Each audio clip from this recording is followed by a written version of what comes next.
मुलाकात हुई, क्या बात हुई, ये बात किसी से ना कहना। तो कहीं न कहीं कांग्रेस में जो बड़े बदलाव की आहट है वो सुनाई देने लगी है। और उसका रीजन है कि इस मुलाकात से पहले सचिन पायलट ने जिस अंदाज में चूरमा दाल बाटी खाकर एक मैसेज दिया है, क्योंकि राजस्थान में कहा जाता है कि दाल बाटी चूरमा और राजस्थान के सूरमा, तो सूरमा बनने से पहले उन्होंने दो अहम बयान दिए हैं। एक अहम बयान दिया है कि जो किरोड़ीलाल मीणा के पक्ष में बयान दिया गया कि उनके साथ ठीक नहीं हो रहा, और दूसरा इंपॉर्टेंट बयान दिया गया जिस पर आज मोहन यादव मध्य प्रदेश के मुख्यमंत्री और राजस्थान के मुख्यमंत्री भजनलाल जी ने पीकेसी ईआरसीपी जिसका प्रधानमंत्री 17 दिसंबर को उद्घाटन करने आ रहे हैं। यानी कहीं न कहीं इस मुलाकात में एक अहम व्यक्ति जिससे मिलने के लिए डीसी बैरवा जो जीते हैं दिल्ली से, जिनके लिए डायरेक्ट करंट बोला था, वो सचिन पायलट से मिले थे। तो कहीं न कहीं हालांकि डोटासरा जी ने 27 ब्लॉक अध्यक्ष बदले हैं अभी, लेकिन जो सबसे अहम बात है कि उनका 5 साल का कार्यकाल पूरा हो गया और जोर का झटका ये लगा है कि वो शेखावाटी में झुंझुनू में प्रचार नहीं करने गए अमित ओला का। तो बात निकलेगी तो दूर तक जाएगी, लेकिन कांग्रेस में प्रियंका गांधी ने और राहुल गांधी ने क्या डोटासरा को कहा, क्या टीकाराम जूली को कहा कि आप नेता एलओपी बनाए, आपको नेता प्रतिपक्ष, और आप अपने घर में जहां एससी के वोट हैं, जहां 15,000 मेघवाल हैं, जहां 25,000 जाटव हैं, और आप जिता नहीं पाए, वो भी सहानुभूति की लहर पर सवार आर्यन खान को। तो कहीं न कहीं जो अशोक गहलोत की रणनीति है कि आगे उनको एक ही माना जाता है, अशोक गहलोत, गोविंद सिंह डोटासरा, टीकाराम जूली, क्योंकि अशोक गहलोत ने सेवा दल के पूरे राज्य की बैठक बिना किसी पद पर रहते हुए दी थी, और सचिन पायलट महासचिव है और उनका लेकिन कमरा प्रियंका गांधी के सामने है। तो बात अभी कांग्रेस में जो सियासी बाजार है पूरी तरह गर्मा चुका है कि क्या 5 साल बाद जो एक्सीडेंटल प्रेसिडेंट बना, वो एक्सीडेंटल प्रेसिडेंट की जगह अब कांग्रेस कोई नया जातिगत समीकरण साधते हुए, और जिस तरीके से उपचुनाव में भारी मात खाई, जिस उपचुनाव की कांग्रेस मास्टर मानी जाती है राजस्थान में, उस उपचुनाव में पूरी तरह फेल हो गई, तो उसकी आंच किस पर आएगी? यह बड़ा इंपॉर्टेंट चीज है कि उपचुनाव चाहे वसुंधरा जी के कार्यकाल में रहे हो, हर उपचुनाव में जब 21 सीटें आई थी तब भी सचिन पायलट ने हमने देखा कि उपचुनाव विधायक भी जिताए, और रघु शर्मा को अजमेर से और अलवर से डॉक्टर करण यादव को जिताकर लोकसभा में भेजा जब 21 सीटें थी। तो आज तो इनकी 70 सीटें, फिर उपचुनाव जिसमें कांग्रेस को माना जाता मास्टर है, ये कह रहे थे 11 महीने में भजनलाल जी फेल हैं, उसके बाद पर्ची की सरकार बोल रहे थे गोविंद सिंह डोटासरा जी। गोविंद सिंह डोटासरा जी की एक मुराद पूरी हो गई जो उन्होंने अनऑफिशियली कही थी कि हम चाहते हैं कि दोसा एक बार कांग्रेस जीत जाए। तो सरकार देते हुए करणपुर वाली सीट तो उन्होंने उपचुनाव वाली निकाली थी जयमिनी साहब, बिल्कुल वो उपचुनाव हारे, लेकिन ये सात उपचुनाव 11 महीने का लिटमस टेस्ट था जिसमें भजनलाल 100 में से 90 अंक लेके पास हो गए और गोविंद डोटासरा देखते रह गए। जी मैं वापस आता हूं प्रतीक जी। एक तो जयमिनी साहब ने बहुत महत्वपूर्ण सवाल उठाए कि आखिर क्या कोई हार की जिम्मेदारी लेने के लिए कांग्रेस में तैयार है, और ये मुलाकात आखिरकार क्या कहती है? क्या राजस्थान में कोई नेतृत्व परिवर्तन को लेकर के भी चर्चा हो रही है? मुलाकात तो हुई, क्या बात हुई? माननीय अध्यक्ष गोविंद सिंह डोटासरा जी और नेता प्रतिपक्ष टीकाराम जूली जी जो हैं, उन्होंने राहुल गांधी जी और प्रियंका गांधी जी से मुलाकात की थी संसद पहुंच करके, और अपने संगठनात्मक जो चीजें चल रही हैं, गतिविधियां चल रही है, आने वाले समय में अगर कुछ बदलाव करने हैं या संगठन की कोई गतिविधियां उसको लेकर के उसके ऊपर चर्चा की है, और आने वाले समय में कांग्रेस पार्टी को कैसे मजबूत और ज्यादा मजबूत किया जाए राजस्थान के अंदर, उसके ऊपर चर्चा हुई। अब मुझे ये समझ में नहीं आता कि मिथिलेश जैमिनी जी ने हमसे सवाल पूछा, बिल्कुल पूछना चाहिए। आपने जो सवाल पूछा उस पे उन्होंने जवाब नहीं दिया। जब करणपुर की सीट अगर बीजेपी हारी थी तो वो किसकी हार थी? अगर ये 7 उपचुनाव की हार अगर माननीय अध्यक्ष जी की अगर हार है, तो मुझे ऐसा लगता है कि उपचुनाव जीतने और हारने का ज्यादा फर्क पड़ता नहीं है, क्योंकि जैसा आप बता रहे हैं और अभी बताया था मिथिलेश जी ने कि ज्यादातर उपचुनाव हमने जीते थे, पिछली सरकार में, लेकिन अंत में ये हुआ कि हमारी सरकार दोबारा रिपीट नहीं हो पाई और बीजेपी की सरकार बनी। तो उपचुनाव का बहुत ज्यादा कोई फर्क पड़ता नहीं है सरकारों के ऊपर। ये जब आगे जैसे जैसे सरकार चलेगी, और आप बोल रहे हैं कि लिटमस टेस्ट था, तो साहब लगातार बदइंतजामी तो लगातार जारी है। इनके कैबिनेट मंत्री लगातार सवाल उठा रहे हैं। किरोड़ी लाल मीणा जी कल भी सवाल उठाया था, आज भी सवाल उठाया है, परसों भी सवाल उठाया था। आप देखिए एसएमएस अस्पताल में 8-8 घंटे लाइट नहीं आती है, तो बदइंतजामी तो चल रही है। आज की खबर है, अशोक गहलोत जी ने भी शेयर की और अखबारों का प्रमुख खबर थी कि आरजीएचएस के अंदर देखिए किस तरीके की जटिलता कर दी गई है कि वहां पे लोगों को इलाज ही नहीं मिल रहा है।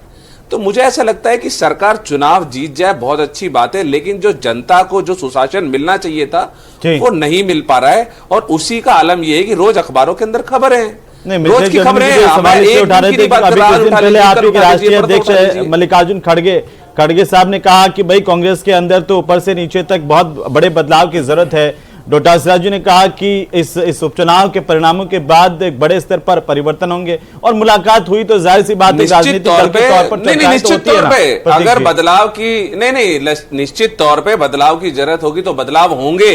और हार अगर हमारी हुई है तो उसका पूरा तरीके से निकाला गया है, और हम देखेंगे कि क्या क्या क्या कारण रहे, किस वजह से हार हुई, उसको सुधारेंगे। और दोबारा से जब 4 साल बाद चुनाव होंगे, जब हम आएंगे, मैं ये कह रहा हूं कि निश्चित तौर पे मिथिलेश जी ने हमसे सवाल पूछा, बिल्कुल करना चाहिए, लेकिन मैं ये बोल रहा हूं कि सवाल तो वो भी करना चाहिए ना कि मंत्री बनाया था साहब, राज्य मंत्री, वो कैसे हार गए, वो किसकी जिम्मेदारी थी, वो भी तो सवाल पूछना चाहिए। हमसे सवाल पूछिए साहब, 100 सवाल पूछ लीजिए, लेकिन 5 सवाल बीजेपी से भी तो पूछ लीजिए। बिल्कुल बिल्कुल, वो तो पूछेंगे ही। पूजा कपिल मिश्रा जी, ये कांग्रेस पार्टी करेगी, मैंने जवाब दिया था। हाँ, पूरा कर लीजिए, आप पूरा कर लीजिए, फिर मैं पूजा जी मैंने उसका जवाब दे दिया था कि जब भजनलाल जी की नई सरकार बनी थी, करणपुर उपचुनाव हारा था जब, और जो लोकसभा के समय भी एक चुनाव हुआ था, उनकी पत्नी हारी, वो इंपॉर्टेंट चुनाव है। लोकसभा के साथ भी एक चुनाव हुआ था मिथिलेश जी, आप भूल गए शायद, लोकसभा के साथ भी एक उपचुनाव हुआ था। 11 महीने का जो भजनलाल सरकार का भजनलाल सरकार के काम पर मोहर लग गई, उसको रोकने का काम था कांग्रेस को। मास्टर दौसा में क्यों नहीं लगी मोहर? तेंदुलकर के छक्के मारना जानते थे, उसी में फेल हो गई। दौसा में मोहर क्यों नहीं लगी? जीतना जानती थी, वही जीतनी। दौसा में मोहर क्यों नहीं लगी? लेकिन हमारे साथ पास में पूजा जी तो हरवाना चाहते थे। ठीक है, पूजा जी कांग्रेस लगातार कर रही है। आज भी सचिन पायलट का बयान आया और कहा कि देखिए भाई 11 महीने 12 महीने 1 साल के भीतर सरकार जो है हर मोर्चे पर विफल हुई है, कोई सुनवाई नहीं हो रही है मंत्रियों की। पायलट ने भी आज बोला, लगातार कांग्रेस के कार्यकर्ता पदाधिकारी नेता भी बोल रहे हैं। एक तरफ दिल्ली में कांग्रेस में बैठक होती है, ये सुगबुगाहट है कि कांग्रेस के भीतर परिवर्तन को लेकर के कयास भी हैं। अब ये पार्टी का अंदरूनी मामला होता क्या है, लेकिन फिर भी एक सवाल बीजेपी पर यह है कि 1 साल हो गया, आपने जो वादे किए और जो कांग्रेस आप पर आरोप लगा रही है कि उस पर आप खरे नहीं उतरे। देखिए, कांग्रेस की परेशानी ये है हेमंत जी कि इन लोगों को हमेशा खुद की स्थिति नहीं देखनी होती है, दूसरों पे करना चाहिए। अगर लोकतंत्रात्मक ये हमारा भारत देश है और राजस्थान में जो चुनाव हुए हैं, शायद इनको लोकतंत्र में ये पता होना चाहिए, मेरे साथी प्रवक्ता को या कांग्रेस पार्टी को, कि लोकतंत्र में किसी भी परीक्षा के पास होने का सर्टिफिकेट वहां की जनता देती है।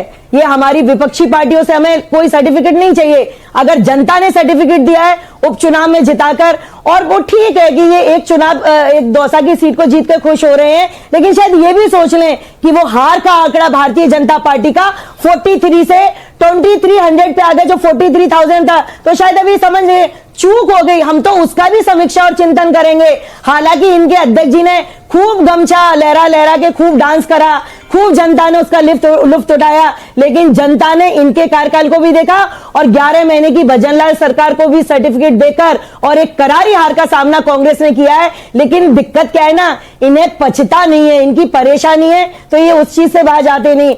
अपने अंदर की स्थिति क्या है, संगठन की स्थिति क्या है, आपको वहां क्या करना है। अच्छा हो भारतीय जनता पार्टी पे चिंतन मनन करने के बजाय आप अपने अंदर करें। सरकार को सर्टिफाइड जनता ने करके दिया है, शानदार विजय दी है, और जिन 2 सीटों पे हम हारे भी, वहां हमारा वोट का जो परसेंटेज बढ़ा है वो अपने आप में जीत के इक्वल है। ये शायद मुझे लगता है इनको पढ़े लिखे समझने में कहीं कोई दिक्कत आएगी नहीं।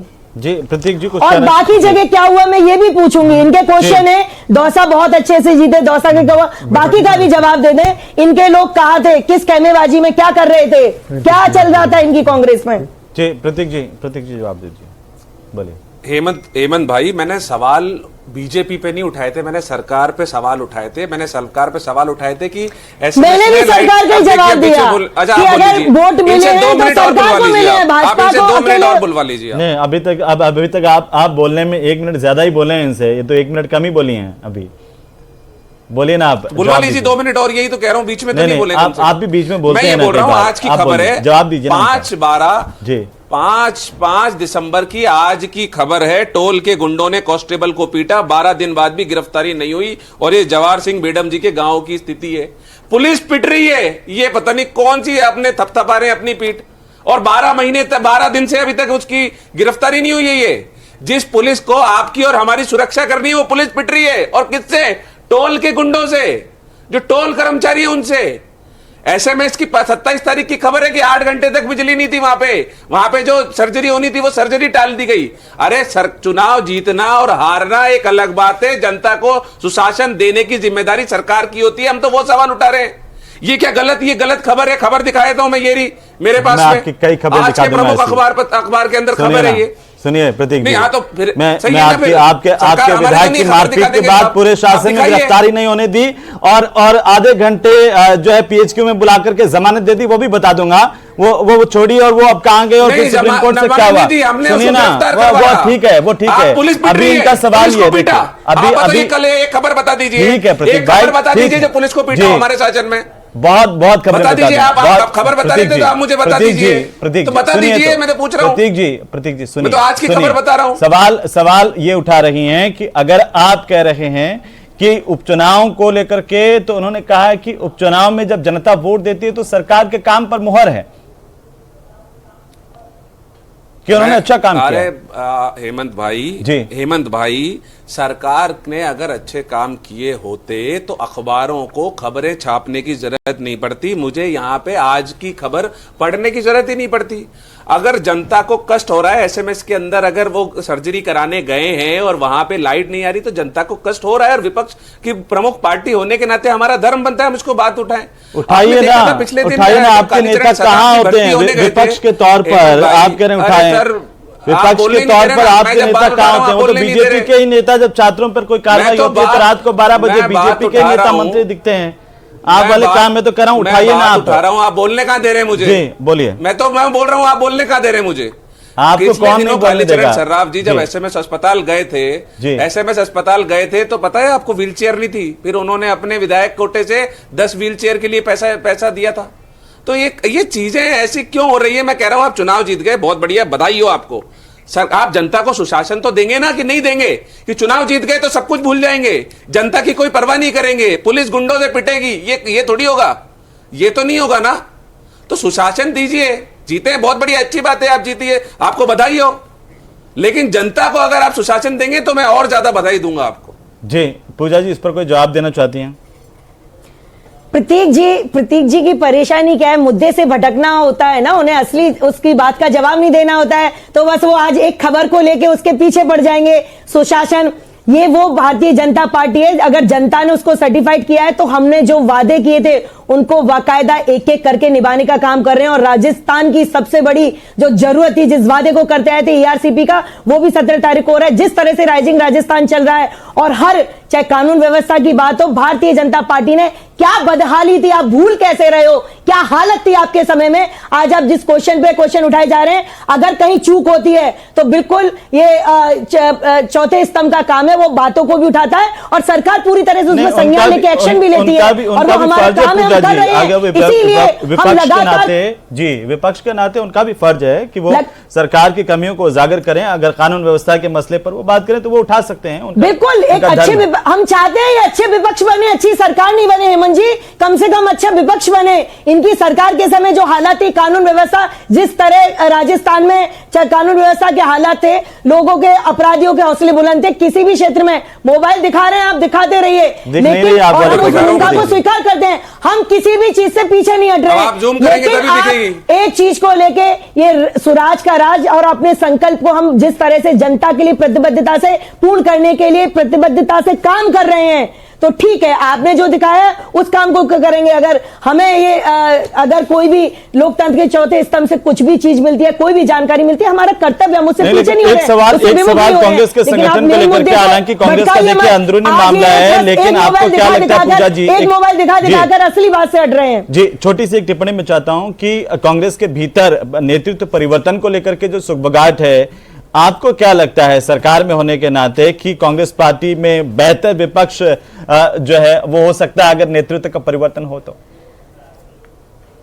हेमंत जी, पूरे सदन में सब देखते हैं, इनके अध्यक्ष जी और इनके नेता प्रतिपक्ष के बीच में सबसे ज्यादा कौन बोलेगा, सबसे ज्यादा कौन चलेगा, इसकी होड़ चलती रहती है। वहां पे ये भी आपको मतलब तय करना पड़ता है फाइनली नेता प्रतिपक्ष कौन है, कहां क्या दबा रहे हैं, और जो रिजल्ट इनके आए हैं, कहीं एक सीट का क्रेडिट कोई ले रहा है, बाकी का क्या हुआ, इनके और जो मुखिया रहे सब लोगों में, तो इनकी कहानी सबको, पूरी जनता को बहुत अच्छे से पता है कि कितनी दीवारें, कितनी दरारें, कहां पर क्या हो रहा है, वो सबको बहुत अच्छे से पता है। अच्छी बात है, हम तो स्वयं चाहते हैं एक अच्छा विपक्ष। लोकतंत्र में कहते हैं अगर सरकार को बहुत अच्छे से काम करना है, इवन हमें स्वराज को अपने को पूरे संकल्प के साथ निभाना है। हमारे जितने भी हमने जनता से वादे किए, जो संकल्प पत्र लेके आए, उसको सिद्ध करने के लिए हम चाहते हैं अच्छा विपक्ष आए, उस भूमिका को निभाए, अच्छा नेतृत्व मिले, जो एकजुट होकर राजस्थान के भले के लिए काम करे, क्योंकि सरकार जितनी जिम्मेदारी से काम करती है, विपक्ष भी उतनी जिम्मेदारी से काम करते रहना चाहिए। वो कह रहे हैं आप सिर्फ सवाल उठा रहे हैं ना, वो स्टूडियो में बैठ करके सवाल उठा रहे हैं, विपक्ष धरातल पर तो कहीं दिखता नहीं है।